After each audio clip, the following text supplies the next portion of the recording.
Hi hello ಎಲ್ಲರಿಗೂ ನಮಸ್ಕಾರ. ನೀವು ನೋಡ್ತಾ ಇದ್ದೀರಾ SATS ಸ್ಯಾಡ್ ಸೊಲ್ಯೂಷನ್ ಯೂಟ್ಯೂಬ್ ಕನ್ನಡ ಚಾನಲ್. ಆತ್ಮೀಯ ಶಿಕ್ಷಕ ಬಂಧುಗಳೇ, ಬನ್ನಿ ಇವತ್ತಿನ ಒಂದು ವಿಡಿಯೋದಲ್ಲಿ ನಾನು ESS employee self service app ಏನಿದೆ ಆ ಒಂದು ಆ್ಯಪನ್ನು ಯಾವ ರೀತಿ ನಾವು ಡೌನ್ಲೋಡ್ ಮಾಡ್ಕೊಳ್ಬೇಕು, ಪಾಸ್ವರ್ಡನ್ನು ಯಾವ ರೀತಿ ರಿಜಿಸ್ಟ್ರೇಷನ್ ಮಾಡ್ಕೋಬೇಕು, ನೆಕ್ಸ್ಟ್ ಪಾಸ್ವರ್ಡನ್ನು ಯಾವ ರೀತಿ ಸೆಟ್ ಮಾಡ್ಕೋಬೇಕು, ಪಾಸ್ವರ್ಡ್ ಸೆಟ್ ಮಾಡ್ಕೊಂಡ್ಮೇಲೆ ಲಾಗಿನ್ ಆಗಿಬಿಟ್ಟು ಅದರಲ್ಲಿ ನಮ್ಮ ಸೇವಾ ವಿವರಗಳನ್ನು ಯಾವ ರೀತಿ ಪರಿಶೀಲನೆ ಮಾಡಬೇಕು, ಜೊತೆಗೆ FAಗೆ ಯಾವ ರೀತಿ ಅರ್ಜಿ ಹಾಕಬೇಕು, ELಗೆ ಯಾವ ರೀತಿ ಅರ್ಜಿ ಹಾಕಬೇಕು ಎನ್ನುವ ಎಲ್ಲ ಒಂದು ಸಂಪೂರ್ಣ ಮಾಹಿತಿನ ಈ ಒಂದು ವಿಡಿಯೋದಲ್ಲಿ ನಾನು ನಿಮಗೆ ಕೊಡ್ತಾ ಹೋಗ್ತೇನೆ. ಓಕೆ, ಬನ್ನಿ ವಿಡಿಯೋನ ಶುರು ಮಾಡೋಣ. ಶುರು ಮಾಡುವ ಮೊದಲು ನೀವೇನಾದರೂ ಫಸ್ಟ್ ಟೈಮ್ ನಮ್ಮ ಯೂಟ್ಯೂಬ್ ಚಾನಲ್ ನೋಡ್ತಾ ಇದ್ದರೆ ESSಗೆ ಸಂಬಂಧಪಟ್ಟ ಹೊಸ ರೀತಿಯ ಅಪ್ಡೇಟ್ಗೆ ನಮ್ಮ SATS ಸ್ಯಾಡ್ ಸೊಲ್ಯೂಷನ್ ಯೂಟ್ಯೂಬ್ ಕನ್ನಡ ಚಾನಲ್ಗೆ ಉಚಿತವಾಗಿ ಸಬ್ಸ್ಕ್ರೈಬ್ ಮಾಡಿಕೊಂಡು ಉಚಿತವಾದ ಮಾಹಿತಿಯನ್ನು ಪಡಿತಾ ಇರಿ. ಓಕೆ, ಬನ್ನಿ ಹಾಗಾದರೆ ವಿಡಿಯೋನ ಶುರು ಮಾಡೋಣ. ಓಕೆ, ಮೊದಲನೇದಾಗಿ ನೀವು ಏನು ಮಾಡಬೇಕಂದ್ರೆ ESS ಆ್ಯಪನ್ನು ಹಾಕೋಬೇಕು. ಸೊ ಅದಕ್ಕೆ ನೀವೇನು ಮಾಡಬೇಕಂದ್ರೆ ನಿಮ್ಮ ಮೊಬೈಲಲ್ಲಿ ಪ್ಲೇಸ್ಟೋರ್ಗೆ ಹೋಗ್ಬಿಡಿ. ಪ್ಲೇಸ್ಟೋರ್ಗೆ ಹೋಗ್ಬಿಟ್ಟು ಅಲ್ಲಿ ಟೈಪ್ ಮಾಡಿ, ಇಲ್ಲಿ ಸರ್ಚ್ ಬಾರ್ ಇದೆ ನೋಡಿ, ಸರ್ಚ್ ಅಂತ ಇರುತ್ತಲ್ವ, ಅದ್ರ ಮೇಲೆ ಕ್ಲಿಕ್ ಮಾಡಿ. ಅದಾದ ನಂತರ ಇಲ್ಲಿ ಸರ್ಚ್ ಆ್ಯಪ್ ಅಂತ ಗೇಮ್ಸ್ ಇದೆ, ಅದ್ರ ಮೇಲೆ ಕ್ಲಿಕ್ ಮಾಡ್ಕೊಳ್ಳಿ. ESS ಅಂತ ಟೈಪ್ ಮಾಡಿ, ESS ಕರ್ನಾಟಕ ಅಂತ ಟೈಪ್ ಮಾಡಿ ಸರ್ಚ್ ಕೊಡಿ. ಸೊ ನೋಡ್ಬೋದು HRMS to ESS ಅಂತ ಒಂದು ಆಪ್ ನಿಮಗಿಲ್ಲಿ ಡಿಸ್ಪ್ಲೇ ಆಗುತ್ತೆ. ಸೊ ಅದ್ರ ಪಕ್ಕ ಇರ್ತಕ್ಕಂಥ ಇನ್ಸ್ಟಾಲ್ ಬಟನ್ ಮೇಲೆ ಕ್ಲಿಕ್ ಮಾಡಿ. ಇನ್ಸ್ಟಾಲ್ ಆದ ನಂತರ ಪಕ್ಕದಲ್ಲಿ ಅಥವಾ ಇಲ್ಲಿ ಕೆಳಭಾಗದಲ್ಲಿ ಓಪನ್ ಅಂತ ಇರುತ್ತೆ, ಆ ಓಪನ್ ಮೇಲೆ ಕ್ಲಿಕ್ ಮಾಡ್ಕೊಳ್ಳಿ.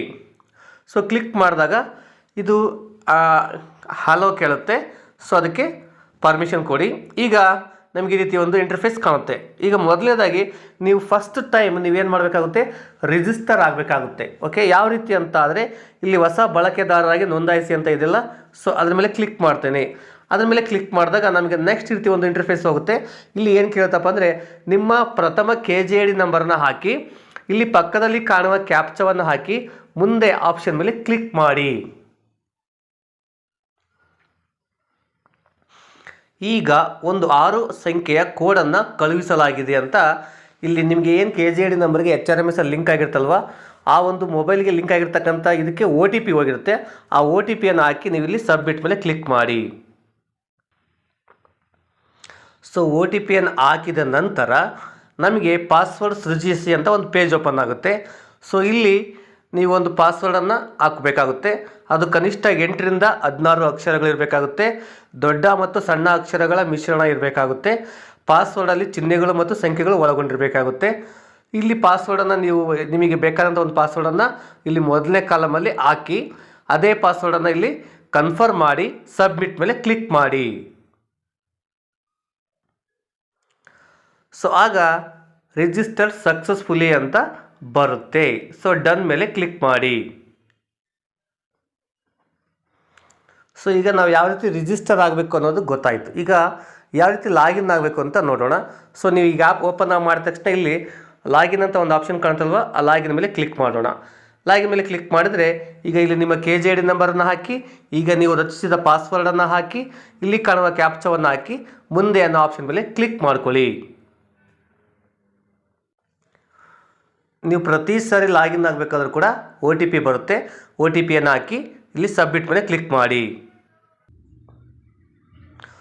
ಸೊ ಈಗ ಲಾಗಿನ್ ಆದ ತಕ್ಷಣ ಇಲ್ಲಿ ಒಂದೇ ಅಪ್ಲಿಕೇಶನಲ್ಲಿ ಎಲ್ಲ ಸೇವೆಗಳು ಅಂತ ಬರುತ್ತೆ. ಸೊ ನೆಕ್ಸ್ಟ್ ಮೇಲೆ ಕ್ಲಿಕ್ ಮಾಡ್ತಾ ಹೋಗಿ ಇಲ್ಲಿ ನಿಮಗೆ ಏನೇನು ಸೌಲಭ್ಯಗಳು ಸಿಗ್ತವೆ ಅಂತ ಇಲ್ಲಿ ಬರುತ್ತೆ. ಸೊ ಗೆಟ್ ಸ್ಟಾರ್ಟೆಡ್ ಮೇಲೆ ಕ್ಲಿಕ್ ಮಾಡಿ.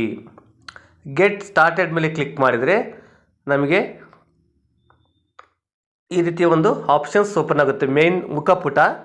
ಸೊ ಇಲ್ಲಿ ನಿಮಗೇನು ಕಾಣುತ್ತೆ, ಮೇಲ್ಗಡೆ ನಿಮ್ಮ ಹೆಸರು ಅಷ್ಟೇ ಕಾಣುತ್ತೆ, ಸರಿನಾ? ಇಲ್ಲಿ ಕೆಳಗಡೆ ಮೆನು ಬಾರಲ್ಲಿದೆ ಸೇವೆಗಳು ಅಂತ ಇದೆಯಲ್ವಾ, ಈ ಸೇವೆಗಳ ಮೇಲೆ ಕ್ಲಿಕ್ ಮಾಡೋಣ. ಸೇವೆಗಳ ಮೇಲೆ ಕ್ಲಿಕ್ ಮಾಡಿದರೆ ನಮಗೆ ಸುಮಾರಷ್ಟು ಆಪ್ಷನ್ ಬರುತ್ತೆ. ವೇತನ ಪಟ್ಟಿ, ರಜೆ, ಸಾಲ, ಮುಂಗಡ, ವಿಮೆ, ವಸೂಲಾತಿ, ಸಹಾಯವಾಣಿ ಅಂತ. ಇದು ವೇತನ ಪಟ್ಟಿ ಅಂದರೆ ಏನಪ್ಪ ಅಂದರೆ ನಾವು ಪೇ ಸ್ಲಿಪ್ಪನ್ನು ಇದರಿಂದ ಪಡ್ಕೋಬಹುದು, ಸರಿನಾ? ಯಾವ ರೀತಿಯಪ್ಪ ಅಂದರೆ ಈ ವೇತನ ಪಟ್ಟಿ ಮೇಲೆ ಕ್ಲಿಕ್ ಮಾಡ್ತೇನೆ. ಇಲ್ಲಿ ವೇತನ ಪಟ್ಟಿ ಮೇಲೆ ಕ್ಲಿಕ್ ಮಾಡಿದಾಗ ಇಲ್ಲಿ ವರ್ಷವನ್ನು ಕೇಳುತ್ತೆ, ತಿಂಗಳು ಕೇಳುತ್ತೆ. ನಿಮ್ಗೆ ಯಾವ ತಿಂಗಳದ್ದು ಬೇಕು ಆ ಒಂದು ತಿಂಗಳು ವರ್ಷವನ್ನು ಆಯ್ಕೆ ಮಾಡಿಕೊಳ್ಳಿ. ಆಯ್ಕೆ ಮಾಡಿಕೊಂಡು ಇಲ್ಲಿ PDF ರೂಪ ನಿಮಗೆ ಇಲ್ಲಿ ಬರುತ್ತೆ, ಅದನ್ನ PDF ರೂಪದಲ್ಲಿ ಬೇಕಾದ್ರೆ ನೀವು ಪ್ರಿಂಟ್ ತಗೋಬೋದು.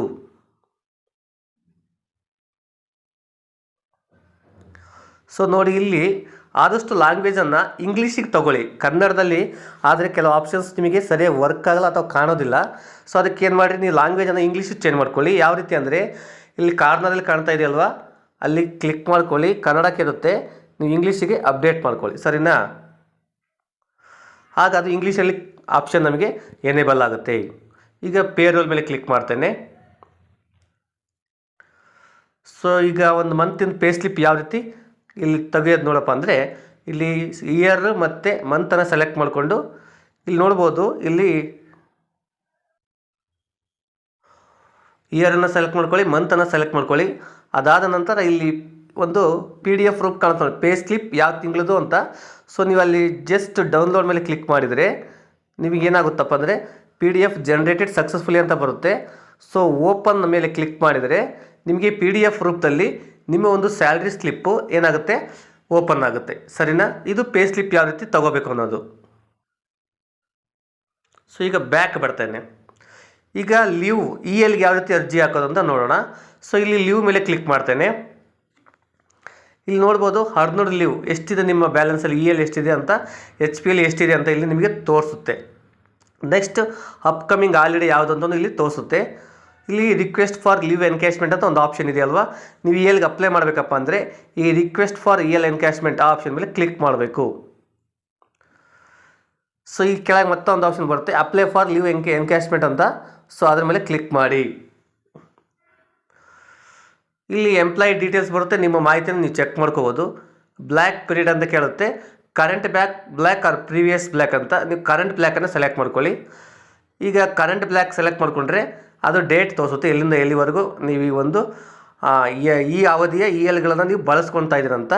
ಸೊ ಇಲ್ಲಿ ಎನ್ಕ್ಯಾಶ್ಮೆಂಟ್ ಟೈಪ್ ಅಂತ ಇದೆ, ಜನರಲ್ ಅಂತ, ಸರೆಂಡರ್ ಡೇಟ್ ಅಂತ ಇದೆ. ಡೇಟನ್ನು ಹಾಕಿ ನಂಬರ್ ಆಫ್ ಡೇಸ್ ರಿಮಾರ್ಕ್ ಅಂತ ಬರೀರಿ. ರಿಮಾರ್ಕಲ್ಲಿ EL encashment for academic year 25-26 ಅಂತ ಬರೀರಿ. ಸಬ್ಮಿಟ್ ಅಪ್ಲಿಕೇಶನ್ ಮೇಲೆ ಕ್ಲಿಕ್ ಮಾಡಿ. ಡಿ ವಾಂಟ್ ಟು ಸಬ್ಮಿಟ್ ಅಂತ ಕೇಳುತ್ತೆ, ಎಸ್ ಮೇಲೆ ಕ್ಲಿಕ್ ಮಾಡಿ. ಯುವರ್ ರಿಕ್ವೆಸ್ಟ್ ಇನಿಷಿಯೇಟೆಡ್ ಸಕ್ಸಸ್ಫುಲಿ ಅಂತ ಬಂತು. ಸರಿನಾ? ಈಗ ನಿಮ್ಮ ಒಂದು EL encashment request successfully submit ಆಗಿದೆ.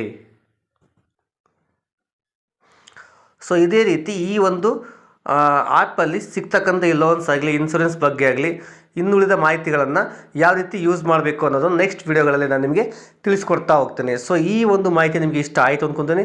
ಹಾಗಿದ್ರೆ ದಯವಿಟ್ಟು ಒಂದು ಲೈಕ್ ಕೊಡಿ, ಕಮೆಂಟ್ ಮಾಡಿ, ಶೇರ್ ಮಾಡಿ. ಇದೇ ರೀತಿ ಮಾಹಿತಿಗೆ ನಮ್ಮ SATS SAT solution YouTube Kannada ಚಾನಲ್ಗೆ ಉಚಿತವಾಗಿ ಸಬ್ಸ್ಕ್ರೈಬ್ ಮಾಡಿಕೊಂಡು ಅಪ್ಡೇಟ್ ಪಡಿತಾ ಇರಿ. Thanks for watching.